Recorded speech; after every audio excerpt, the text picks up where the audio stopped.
સુરક્ષાના વરાછા વિસ્તારમાં જમીન સંબંધિત અદાવતને લઈને જીવલેણ હુમલાની ઘટના સામે આવી છે. પોલીસ દ્વારા મુખ્ય આરોપીની ધરપકડ કરી આગળની કાર્યવાહી હાથ ધરવામાં આવી છે.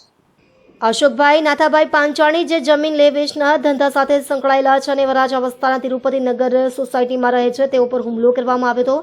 ઘટના તારીખ 4 માર્ચ 2026ના રોજ સાંજે આશરે 8:30 થી 9 વાગ્યાની આસપાસ બની હતી. ફરિયાદી પોતાની એક્ટિવા પર તિરુપતિ નગર સોસાયટીના ગેટ પાસે 4 રસ્તા પરથી પસાર થઈ રહ્યા હતા, ત્યારે આરોપી ચિરાગ રેવાભાઈ મેર જે ગોડાદરા વિસ્તારનો રહેવાસી છે તે અન્ય 2 સાથીદારો સાથે 4 વ્હીલર ગાડીમાં આવી પહોંચ્યો હતો.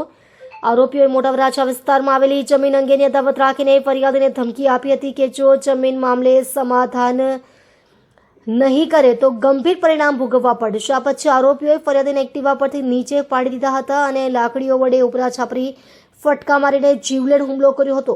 આ હુમલામાં ફરિયાદીને ગંભીર ઈજા પહોંચતા મામલો પોલીસ સુધી પહોંચ્યો હતો. પોલીસે તાત્કાલિક કાર્યવાહી કરતા મુખ્ય આરોપી ચિરાગ રેવાભાઈ મેરને ઝડપી પાડી તેની સામે કાયદેસરની કાર્યવાહી હાથ ધરી છે. પોલીસ દ્વારા ઘટનાનું રિકન્સ્ટ્રક્શન પંચનામું પણ કરવામાં આવ્યું છે અને બાકી 2 ફરાર આરોપીઓને ઝડપી પાડવા માટે ચક્રો ગતિમાન કરવામાં આવ્યા છે.